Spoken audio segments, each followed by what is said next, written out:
They attacked our capital. They fired missiles on our cities. They are paying, and will continue to pay a high price for that," Prime Minister Benjamin Netanyahu of Israel said of Hamas disciples in a video statement on Friday afternoon. Speaking later from Lod, where a community center was burned Friday evening despite the imposition of a curfew for the third night in a row, Mr. Netanyahu also condemned Arab attacks against Jews and appeared to authorize retaliation by Jews as self-defense.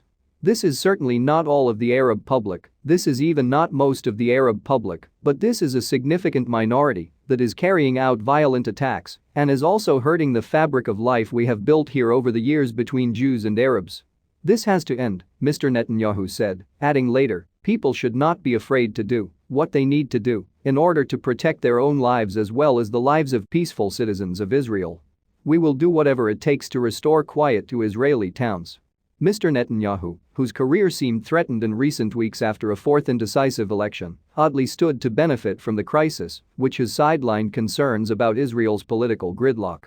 The crisis also has given momentum to Hamas, the militant group in Gaza that does not recognize Israel's legitimacy. In cities and villages across the West Bank, an accumulation of perceived injustices by Israel in recent weeks, the possible expulsion of families from the East Jerusalem neighborhood of Sheikh Jarrah, airstrikes on Gaza and police raids on the Aqsa Mosque compound in Jerusalem, the third-holiest site in Islam, led to an avalanche of protest on Friday. At least 11 Palestinians in the West Bank died in clashes with Israeli security forces, and more than 200 were injured, the Palestinian Health Ministry said, mostly from live rounds, including around 20 in serious condition. Witnesses said rubber bullets, tear gas and sound grenades were also used.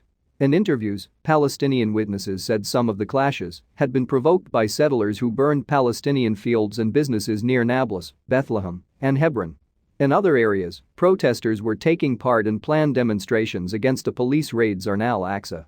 At a hospital in Ramallah, where his critically wounded brother was undergoing surgery to remove bullets fired by Israeli security forces, Mohammad Amira, 28, a factory worker from the village of Nilan, said he and other Nilan residents had emerged from Friday prayers at the local mosque at 1:30 p.m. to find that a group of about 25 Israeli settlers had set fire to a greengrocer and a butcher shop.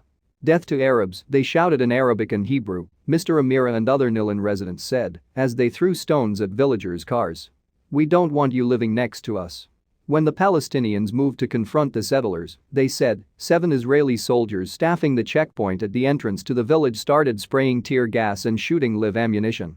They were later joined by backup, the residents said, and clashes continued Friday night. Video taken in Nilan showed young men running in seeming confusion against a backdrop of dark, billowing smoke, punctuated by bright orange flashes and popping noises. Several young men interviewed at the hospital said, like Jihad Khalil, 28, that they would give up our lives, our wives' lives, our families' lives, our children's lives for the Aqsa Mosque.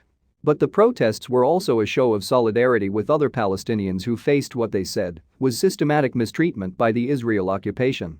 "They are with us, and we are with them," Mr. Khalil said. "It's very difficult for us to return to the way we were living before." The health ministry in Gaza said more than 120 people had died so far in Israeli airstrikes and shelling, 31 of them children, with 900 injured.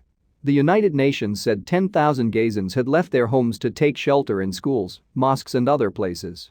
In Israel, the hostilities have left 7 civilians and 1 soldier dead.